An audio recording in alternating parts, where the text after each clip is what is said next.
Um distúrbio que já afeta mais de 33 milhões de brasileiros e que pode ser facilmente confundido com ansiedade e depressão. A síndrome de burnout, conhecida como esgotamento profissional, agora faz parte da Classificação Internacional de Doenças da Organização Mundial da Saúde. Quais os principais sintomas desse distúrbio? O que o trabalhador deve fazer ao ser diagnosticado com a síndrome? Falaremos sobre essas e outras questões no Estúdio News, que começa agora.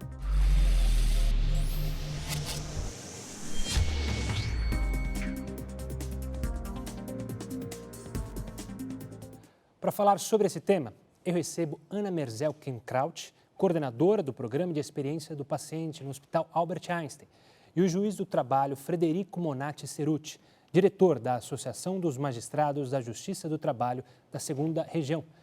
Antes de mais nada, sejam bem-vindos ao Estúdio News e muito obrigado pela presença de ambos. Obrigada pelo convite. Muito obrigado pelo convite.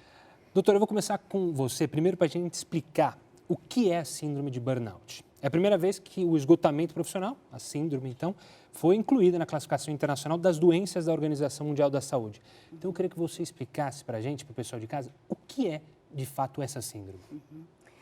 Então, a síndrome, ela é uma síndrome que é composta de vários sinais e sintomas, né? A gente chama o burnout, né, do inglês burnout, queimar para fora, como síndrome do esgotamento profissional. E o que significa isso, né? O profissional literalmente está incapacitado de realizar suas atividades profissionais. E o grande comprometimento do burnout, que para além das atividades profissionais, isso acaba contaminando a vida pessoal. Então, atividades que antes eram prazerosas deixam de ser, né? E dentro desses sinais e sintomas, o que a gente pode dizer? Então, tristeza, despersonalização, a pessoa não se reconhece mais como ela era, ela se torna mais irônica. Então, podem perguntar qual que é a diferença do estresse. No estresse, a pessoa ainda está comprometida, ela quer alcançar o resultado. No burnout, já tem um descomprometimento. É como se ligasse a chave do desliga, já não é mais comigo. Muitas vezes irônica e sarcástica frente a algumas situações. Pode ter situações onde ela se sinta humilhada, né, desqualificada profissionalmente, né? Então, e tudo isso vai levando, né, a esse esgotamento profissional. A pessoa já não aguenta mais estar naquele ambiente, realizar as atividades dela, né? E isso vai para a vida pessoal também, porque não é só no profissional, né? Então, em casa, as pessoas também começam a notar que existe algo de diferente. E por isso a seriedade, né, dessa síndrome, porque a pessoa fica, né, sem condições, né, de aproveitar tanto vida pessoal como exercer atividade profissional. Doutor Frederico, a síndrome de burnout, assim, ela cresceu popularmente há pouco tempo. Mas como que a justiça vinha, ou ela recebia algum processo envolvendo o esgotamento profissional, pessoas pleiteando esse tipo de ação na Justiça do Trabalho? E como ficou a partir do momento, justamente, quando foi considerado, sim, uma doença? Eu acredito que a síndrome do burnout, como a doutora bem explicou, ela ganhou esse nome há pouco tempo, mas os sintomas, tudo que é relacionado com a síndrome, ela não é de hoje, já vem acontecendo há algum tempo. Só mudou a alcunha, o nome mesmo. Então, na Justiça do Trabalho, é muito frequente nós recebermos esse tipo de ação relacionado ao assédio moral, ao dano moral, às circunstâncias de trabalho que deixam a pessoa numa situação de esgotamento físico e mental. Então, tudo isso vai agregar no meio ambiente de trabalho, nas circunstâncias e no como esse trabalho é desenvolvido. Então, na Justiça do Trabalho, os pedidos mais comuns são de indenização por danos materiais e morais relacionados a essa doença relacionada ao trabalho.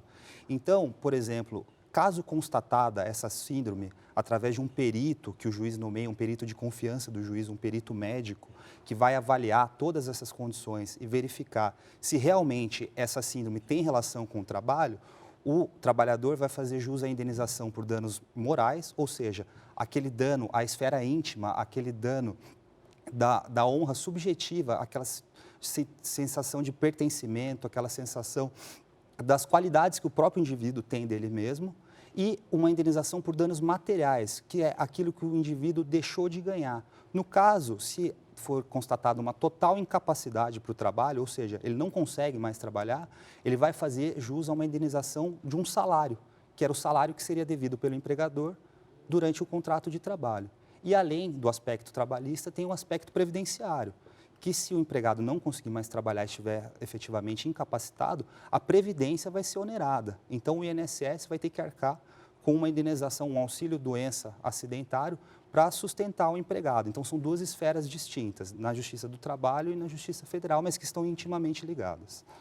Doutora, eu queria entender a nomenclatura, porque a gente fala síndrome. Por que a gente fala síndrome e não doença?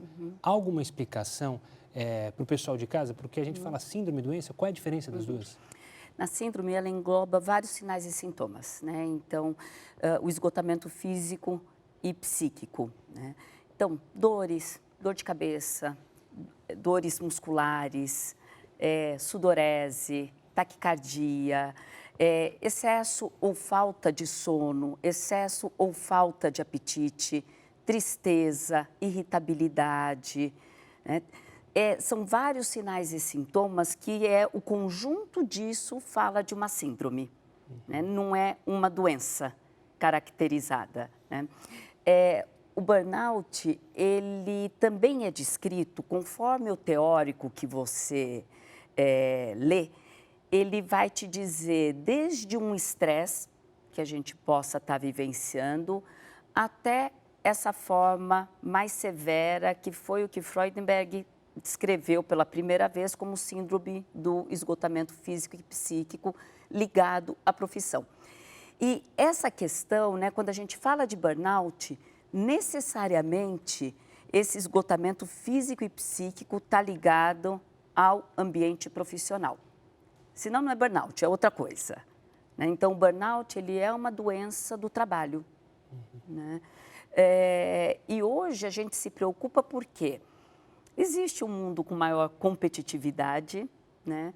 A questão de eficiência em todos os setores, então uma maior, né, correria para você dar conta de todas as suas atividades, vida pessoal, conciliar vida pessoal e vida profissional. Então, é um desafio para as pessoas.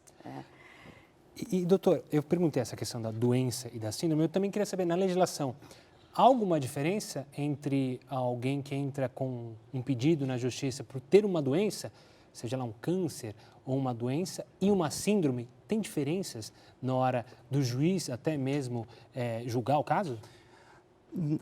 No campo médico, como a doutora bem explicou, tem essa diferença da síndrome e da doença. No ramo judicial, não há efetivamente uma diferença. O que vai importar é se o trabalhador tem ou não essa doença ou essa síndrome, e os fatos que ele está narrando na petição inicial se dizem respeito ou levam à consequência de ter a síndrome ou não.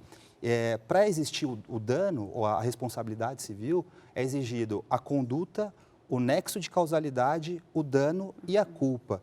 E aí é por isso que entra a parte médica, o médico que eu nomeio, para ele verificar se as atividades do empregado têm relação, esse nexo com o dano, que no caso do dano é a incapacidade do trabalhador de realizar as suas atividades.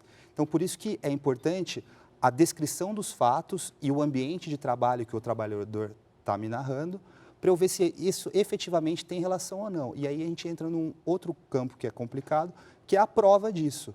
Como que é a prova? Como a doutora bem disse, no mundo atual, na nossa atual sociedade, cada vez mais está se exigindo mais do trabalhador com menos recursos. Não é raro nós vermos empresas com alguns funcionários, sendo que 3 ou 4 são demitidos e apenas 2 acumulam todas as atividades desses trabalhadores que ficaram.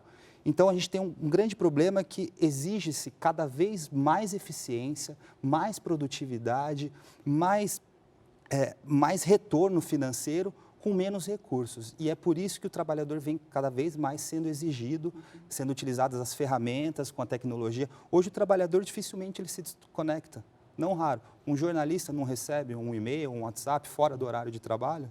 A doutora não recebe? Um médico? Não é raro, e isso cada vez mais implica aquela sensação do trabalhador, ele está, entre aspas, conectado e preso ao trabalho. E estando preso no trabalho, ele vai ter essa sensação de pertencimento, que é algo bom, né, doutora? Mas, por outro lado, ele não vai conseguir se desvincular. Na doutrina do trabalho, inclusive, há artigos e há estudos sobre o direito à desconexão. O trabalhador ele tem direito de, nas férias dele, deixar o celular dele desligado e poder se desconectar do trabalho, para efetivamente ele recuperar a energia e voltar a trabalhar. Tanto que uma das características do burnout é o presenteísmo, doutora. É que o trabalhador ele está lá, ele está trabalhando, mas ele está tão esgotado que ele não consegue produzir. Eu acho que uma das coisas do burnout, você estava falando de provas, e isso talvez eu fico pensando que provas podem ser talvez testemunhas, é a questão das relações interpessoais. Então, quando a gente escuta relatos, né, de pessoas que sofreram ou sofrem de burnout, o relato vem muito do relacionamento interpessoal que aconteceu naquele ambiente. Então, é isso, assédio moral, assédio físico, humilhação, desvalorização, desqualificação profissional. A pessoa que antes era convidada a participar de uma série de projetos ou era dado, né, oportunidades, ela é deixada de lado. Então, é aquela coisa que a pessoa fala, nossa, mudou o tratamento comigo, não sei o que está acontecendo. Né? Então, tem um maltrato, às vezes velado, né, aquela coisa que você fala numa reunião e meio que parece que você não está ali, não te consideram. Se o outro fala, a atenção é dirigida. Então, muitas vezes, uma coisa velada. É que a pessoa, no primeiro momento, fica pensando, né? Será que está acontecendo isso? Juntando com as questões de recursos que a gente tem. Então, muitas vezes, as pessoas estão fazendo muito mais. Estão trabalhando muito mais horas. Mas eu penso que o grande gatilho para o burnout é o relacionamento interpessoal. Né? A pessoa não se sentir ouvida, não se sentir valorizada, se sentir desqualificada. Né? E aí começam os sintomas. Né? Você falou desse ambiente de trabalho e o Frederico também. Então, eu queria colocar duas questões para vocês. A ciência está se mexendo quanto a isso. A Justiça do Trabalho também se mexe quando percebe a situação. As empresas, elas têm tentado mudar? As empresas têm ido atrás de especialistas, como é o caso da senhora, para mudar? E para você, Frederico, a empresa pode ser considerada culpada e o Ministério Público do Trabalho, por exemplo, poderia autuar empresas que são reincidentes, ou seja, você vê casos, por exemplo, de 2, 3, 4 funcionários com o mesmo estresse emocional, com a mesma esgotamento profissional. Isso pode ser levado à tona pela Justiça? As empresas estão se organizando e uma das questões do burnout é que, de um lado, tem a pessoa. E aí você vê vários profissionais, às vezes nem sempre todos têm a mesma manifestação. Mas, do outro lado, a organização, é essa somatória. As empresas têm se organizado, né? Então, programas de bem-estar, então, yoga no trabalho, ginástica laboral, mindfulness, são várias estratégias, né, que se utiliza para que o colaborador fique bem no ambiente. Convênios, né, com assistência psicológica, médica, a reorganização da estrutura, então, academias de ginástica, cabeleireiro, enfim, facilidades dentro das empresas que muitas vezes, né, desonera o profissional de ter que buscar em outro lugar. Então, tem sim, né? Eu acho que as empresas, elas têm tido mais atenção, mesmo porque o absenteísmo é caro para a empresa. E o absenteísmo, ele é ruim para a pessoa, né, que não está bem e que não pode trabalhar, para quem fica, porque vai trabalhar pelo outro, né?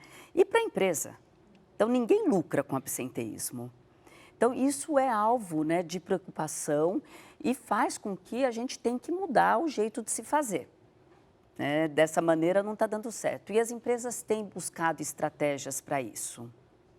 O que eu tenho visto das empresas também no dia a dia é a criação de canais de comunicação, Isso. porque muitas vezes o assédio, as condições ruins vêm do chefe imediato. Isso. Então as empresas elas criam canais para pular esse degrau e até o próprio assediador, se for o chefe, a pessoa não vai se sentir bem de comunicar isso diretamente ao chefe.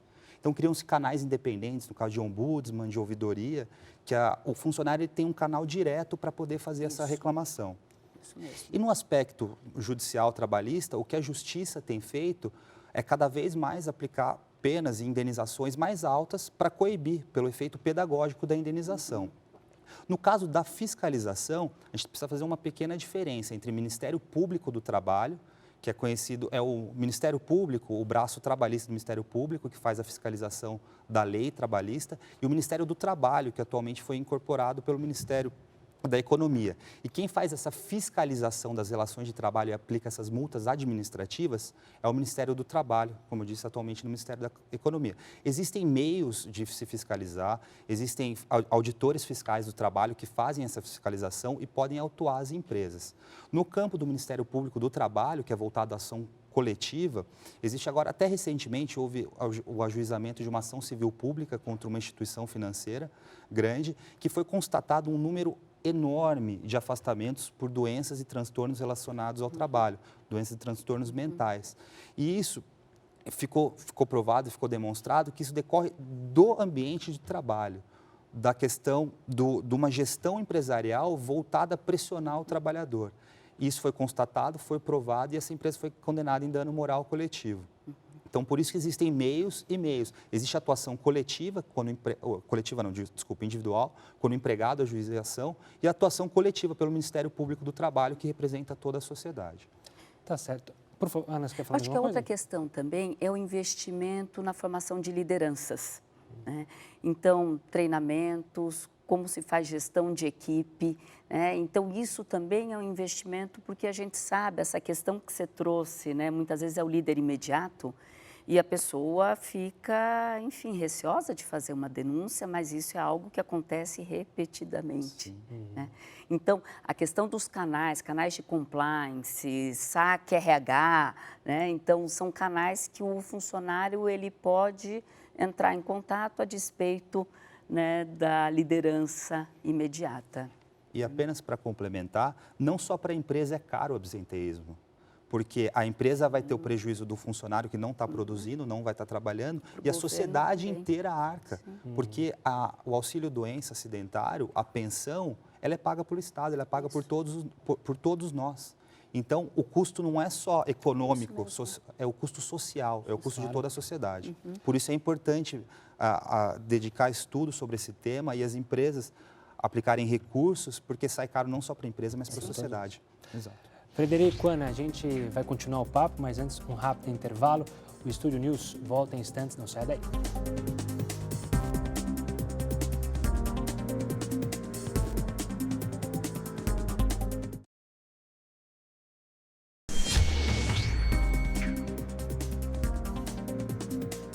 O Estúdio News está de volta e hoje eu recebo a Ana Merzel-Kenkraut, coordenadora do Programa de Experiência do Paciente no Hospital Albert Einstein, e o juiz do trabalho Frederico Monatti Cerutti, diretor da Associação dos Magistrados da Justiça do Trabalho da 2ª Região.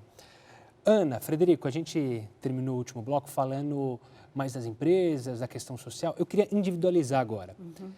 Primeiro, no aspecto da doença, quando que a pessoa percebe que está com a síndrome? Ou, na verdade, ela não percebe, alguém percebe por ela, pelos indícios que você falou no começo, né?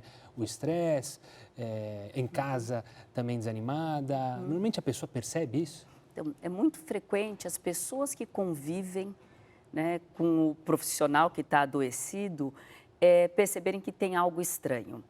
A pessoa também percebe, né? Quando você está sentindo muita dor de cabeça, muita dor, desânimo, né? Algo está errado. Mas isso é algo que muitas vezes também demora para você chegar na conclusão que estou adoecido. Colegas de trabalho também, o fulano está estranho, né? Ele não era assim. ele tinha paciência, não respondia assim para a gente, né? Porque a pessoa realmente, ela muda o jeito de ser. E é isso que a gente fala da despersonalização, porque ele não se reconhece. Ele falou, nossa, antigamente numa situação dessa, imagina que eu ia falar dessa maneira. Né? Então ele começa a ter atitudes muito mais irritadiço às vezes, né? E é bastante frequente as pessoas que convivem perceberem essa alteração de comportamento. E você detectar a doença é rápido? Ou é necessário um exame clínico complicado? Demora-se para chegar ao quadro? Olha, você está com síndrome de burnout. É uma entrevista clínica, né? Porque você vai associar os sintomas que a pessoa apresenta com a história que ela te relata em frente, né, e relativa ao contexto da situação. Então, passagens, né, de situações onde ela se sentiu constrangida, não se sentiu bem. Outra coisa que aparece muito da pessoa que está com burnout, e aí eu já estou falando nos casos mais graves, porque a gente também vai pegar níveis aí, né? Mas é a questão da pessoa começar a ter reações no caminho para o trabalho. Então, a pessoa começa a ter sudorese, taquicardia, fica aflita, aquela tensão, meu Deus, estou indo trabalhar. Agora, imagina isso dia após dia. Né? Será que eu vou encontrar com a pessoa? Então, ela acaba criando já, né, toda uma sintomatologia no momento que ela vai se aproximando ao trabalho. É bastante frequente também pessoas que tiveram um afastamento e se trataram, depois não quererem voltar para aquela situação. A gente chega ao ponto, então, que a pessoa percebe que está e é diagnosticada com a síndrome de burnout. Quais são os direitos dela e também quais são os deveres da empresa antes que seja necessário ir até uma ação judicial? Então, em primeiro lugar, a pessoa precisa consultar o médico. Normalmente, as empresas têm um setor médico, se não próprio ou terceirizado. Se a pessoa estiver absolutamente incapacitada para o trabalho, ela não consegue trabalhar mais, essa pessoa vai ser encaminhada ao INSS. E o INSS vai ser feita uma perícia e o médico do INSS vai constatar se essa pessoa tem capacidade ou não. Se essa pessoa não tiver capacidade, ela vai ser afastada, o contrato de trabalho vai ficar suspenso, ou seja, mantém-se o vínculo de emprego, mas o contrato fica suspenso e quem paga é o INSS, é o benefício, por isso que o custo social dessa doença. E quando a pessoa volta, depois ela é feita uma perícia, se ela tiver capacidade, ela volta para o trabalho. É complicado, até essa volta, esse retorno é complicado porque às vezes a pessoa não quer voltar. E um grande problema que nós temos é o chamado limbo previdenciário, que é a situação das mais complexas, porque a empresa, o médico da empresa constata, o empregado tem síndrome do burnout, não consegue mais trabalhar, ele não tem mais capacidade. A pessoa é encaminhada para o INSS. O médico do INSS diz, não, ela tem capacidade. A empresa não aceita e não paga salário, porque a pessoa está doente. E o INSS não paga benefício, porque o médico do INSS entende que a pessoa está capaz. Essa pessoa não tem benefício e não tem salário. É a pior das situações. Isso muitas vezes deságua no Poder Judiciário. Se ajuizada uma reclamação trabalhista e é feita uma perícia e constatado que realmente a pessoa tem a síndrome, a empresa vai ser condenada à indenização por danos morais e materiais. Mas a questão do benefício previdenciário, ela tem que ser discutida na outra esfera, que é a esfera federal. Então, por isso, a gente tem um problema, e até um problema que muito se discute na justiça, que pode haver duas decisões sobre o mesmo caso, que por justiças diferentes, e até uma briga, uma celeuma, uma controvérsia para unificar a jurisdição. Porque eu, como juiz do trabalho, eu posso condenar a empresa numa pensão mensal vitalícia, porque se ficar constatado que o empregado não tem mais condição de trabalhar... Só para interromper, por favor. É como se fosse um acidente de trabalho. Exato, as consequências são as mesmas, porque ele vai ter o dano, ele vai ter o nexo que eu disse, que é a relação das atividades com o dano, que é a incapacidade para o trabalho, vai ter a conduta da empresa. Qual é a conduta da empresa? Não fornecer um meio ambiente de trabalho sadio, um meio ambiente de trabalho rígido. E tudo isso é levado em consideração. Mas mesmo assim, a gente tem essa dicotomia de jurisdições, que eu, como eu estava dizendo, como juiz do trabalho, eu não posso mandar o INSS pagar o benefício, porque a competência é de outra justiça. E aí entra um grande problema, porque eu posso decidir que a empresa tem responsabilidade deve pagar e a Justiça Federal pode entender que não tem responsabilidade. A gente cria um problema. Isso já existem projetos no Senado, na Câmara dos Deputados, para tentar unificar isso. Mas isso é uma outra seara, uma outra discussão que tem que ser feita pelo nosso Poder Legislativo. Imagino que numa situação dessa, doutora, o caso da pessoa pode até se agravar, ou seja, ela ficar se sentindo inútil e ainda desesperada por não ter fontes de renda, de né? renda, sim. E outra questão, a gente está falando, agora vamos tentar olhar positivamente. A pessoa é detectada com a síndrome, passa por um tratamento. Como é esse tratamento? E como tem que ser a volta para que ela recomeça a vida no trabalho? Afinal, muita gente sabe que o trabalho faz bem para a saúde em determinados momentos, te anima, você conquistar suas metas. Então, como fazer essa volta e como tratar a síndrome? Então, só antes assim, né? O ideal é que antes da pessoa entrar numa síndrome de burnout, seja identificado, né? Se você identifica no momento que você está observando um estresse mais acentuado, uma depressão, uma ansiedade, você vai ter provavelmente um tempo menor de tratamento, menos dano, porque você não deixou a pessoa, enfim, se estourar para depois ir tratar. Então, acho que isso é importante, né? A gente reconhecer os primeiros sinais e começar a tratar aí. Bom, mas vamos imaginar que não reconhecemos e a pessoa está com síndrome de burnout. Normalmente, o tratamento é uma combinação de medicação e psicoterapia. Por quê? Medicação porque você tem que dar condições para a pessoa. Ela está estourada e você precisa, né, diminuir todos esses sinais e sintomas para que ela possa se sentir melhor. Psicoterapia porque ela também vai ter que entender quais os fatores pessoais dela que levaram ela a ocupar esse lugar. Por que ela aceitou isso? Né? Quanto tempo eu estava vivendo essa situação? Muitas vezes são relatos de anos. Não é uma coisa, foi uma semana, um mês. Né? São relatos que a pessoa já estava vivenciando isso há muito tempo. Antes de uma maneira mais leve, mais velada, depois mais escancarado. Então, a pessoa também precisa entender, né, esse posicionamento na relação de trabalho. Né? E do ponto de vista de retorno, a empresa tem que dar condições para que essa pessoa volte. Então, vai ser no mesmo lugar? Na mesma função? Com as mesmas pessoas? Tudo isso precisa ser considerado. E que eu estava falando que muitas vezes o profissional não quer, porque fala, olha, para voltar com aquelas pessoas não dá, eu não consigo mais trabalhar com eles. Então, mas muitas vezes a empresa consegue pensar, né, numa realocação, enfim, ele volta, mas volta para uma outra atividade. A empresa tem a obrigação legal de reabilitar o funcionário quando ele volta com a sua capacidade e tem obrigação legal de propiciar um ambiente que aquela doença não se agrave. Então, como a doutora disse, é interessante mudar de equipe, adaptar uma função.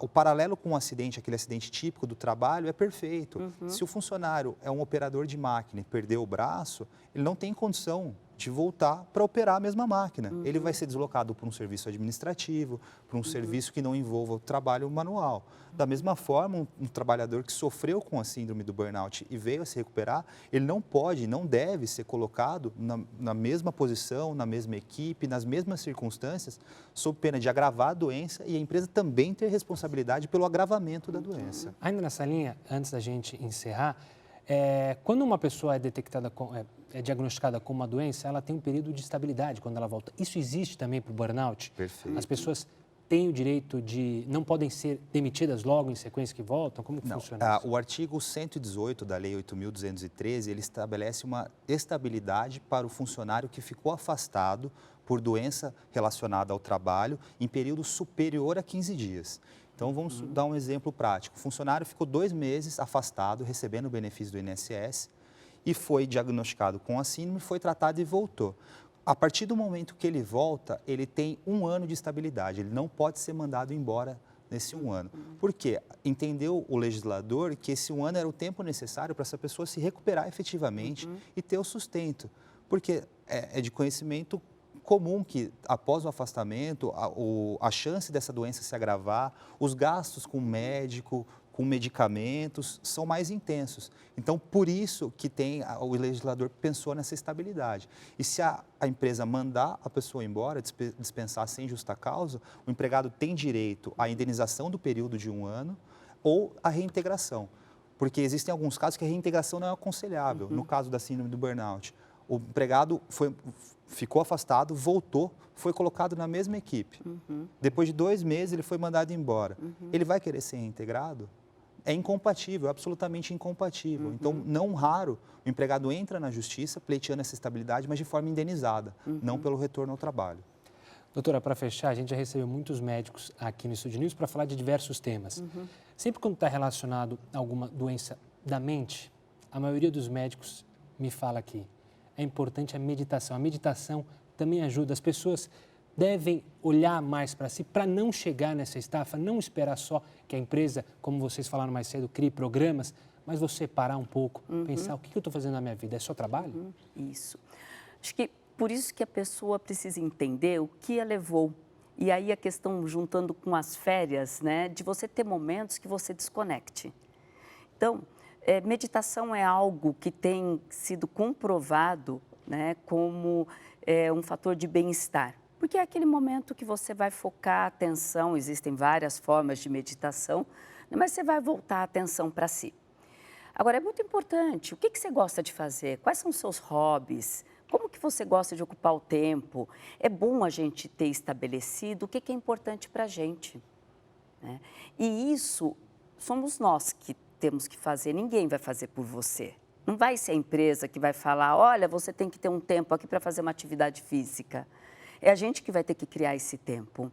Então, eu acho que é importante a gente saber quais são os nossos limites. Máquinas, a tecnologia vem, né, para melhorar a performance, né, dar maior rapidez, enfim, aumentar a produtividade, mas o ser humano ainda não tem esse dispositivo.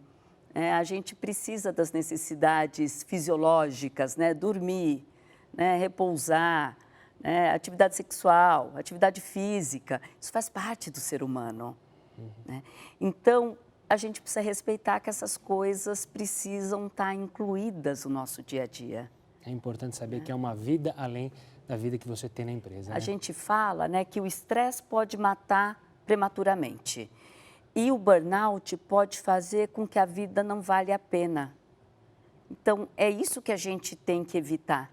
Então, você tem que buscar o que é importante para você. A gente tem que se cuidar. Antes de tudo, eu tenho que me cuidar como pessoa, né, para depois conseguir ser um bom profissional, executar minhas atividades, né? E tem a corresponsabilidade da empresa, mas não é 100% da empresa, né? O outro tem a sua implicação e ele precisa ir atrás do que é importante para ele. E nós também não podemos banalizar os problemas mentais, que não raro, no chão de fábrica, é frescura, algum problema banal, nós não podemos banalizar. A incidência de doenças e transtornos mentais cresceu exponencialmente nos últimos anos. O estudo divulgado pela OMS nesse último ano verificou que os distúrbios mentais são a terceira maior causa de afastamento do trabalho. Em 2016, nós tivemos mais de 75 mil afastamentos do trabalho relacionados a doenças e distúrbios mentais. Então, precisamos voltar a atenção para isso, precisamos pensar novas formas de atender e tratar e não banalizar. E como a doutora disse, o ser humano não é uma máquina, o ser humano não é um celular, não é um computador. É um ser humano com suas complexidades, vicissitudes, com todas as suas peculiaridades, cada um com sua família, com o seu esporte. O ser humano é complexo, ele não é simples, não dá para levar no concerto e ficar pronto em um dia. E essa é a nossa beleza, né? Essa é a nossa beleza, né? Doutora, obrigado, doutor, obrigado pela participação, por tirar as dúvidas, tanto na questão legal quanto na questão da saúde. Mais uma vez, obrigado pela presença de ambos. Obrigada pelo convite, mais uma vez. O Estúdio News fica por aqui. Eu recebi a Ana Merzel Kern-Kraut, coordenadora do Programa de Experiência do Paciente no Hospital Albert Einstein, e o juiz do trabalho, Frederico Monatti Cerutti, diretor da Associação dos Magistrados da Justiça do Trabalho da 2ª Região. Você pode acompanhar essa entrevista também pelo Play Plus. Semana que vem tem mais. Até lá!